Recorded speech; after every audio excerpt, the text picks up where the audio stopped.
Ladies and gentlemen, welcome back to Let's Delve. Well, summer is officially upon us, so it felt like a great time to start working on a fun little summer project, featuring everyone's favorite summer game, Dodgeball.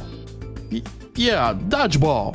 So we're gonna create a Dodgeball game with some roguelite elements. That's right, a Dodgeball game including permadeth, classes, and upgrades. That's honestly as far as I've gotten with the idea, so we'll start there. But before we can get to the roguelite stuff, we need to build our base Dodgeball related mechanics. Now that sounds like a plan, so let's get to the coding.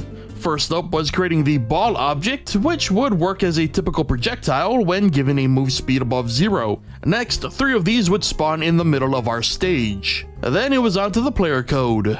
A key check for E was made, and if the player is empty-handed with a ball in grabbing range, said ball is grabbed and its ID stored in the player variable. If the player is already holding a ball, said ball is released and the player variable is reset. And finally, any held balls would move with the player. This ended up working fine, if you ignore the fact that the player holds the ball with their feet. So back in the code, a key check for the spacebar was made. If the player is holding a ball, that ball is given a move speed and the player's variable is reset, thus allowing the player to throw their held ball, which the player now held at a more reasonable position thanks to a nice little offset.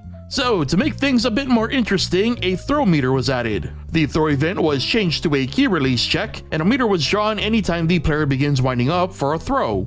Then, in a new check for the spacebar, if the player is holding a ball, the throw meter is initiated. Depending on when the player releases the spacebar key will determine the speed of the thrown ball. And to top it all off, the player's movement speed was slowed when building their throw meter. The results were precisely what we were after. The player was now able to charge their throws, which would in turn make them a more vulnerable target. So with that working, it was back to the player code where a defend boolean was added. The throw keys were changed to a left click check and the spacebar check would become a defense button. The player's move speed was then set to 0 when the defense state is set to true. Next, we needed a way to test our defense system. So a spawner was added to consistently spawn new balls every couple seconds. Back in the player code, the defense check was made along with a collision check for balls. If the player is empty-handed, then that ball becomes the player's newly acquired ball.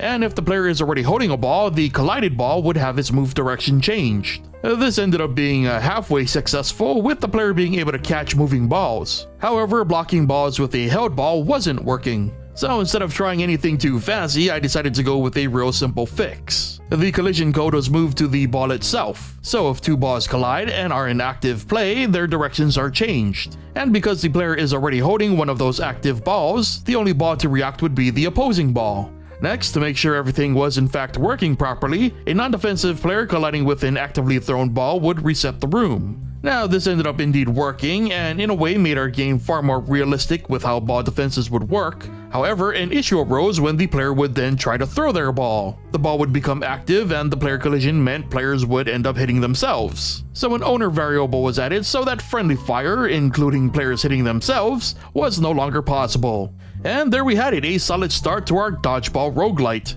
I realized things were done in an odd fashion, and that's because the goal was to make as much of this as universal as possible, so that the actions of throwing and defending could also be used by the enemy, and the same goes for the usage of balls. As a result, the behavior is a little janky, and so we may need to make a few more tweaks before moving on. But it's still a solid good first step. I'm also pretty sure that the court does not match standard dodgeball regulations, but like all the other visuals, the graphics are temporary. I'm actually hoping that we don't get too caught up on the mechanics because I really want to get to the roguelite stuff. But alas, it'll have to wait because this brings us to the end of today's episode of Let's Delve. So remember to leave a like if you enjoyed the episode, subscribe and turn on notifications if you haven't already, and be sure to leave your thoughts on our progress in the comments. Thank you so much for watching, and I'll see you guys next time.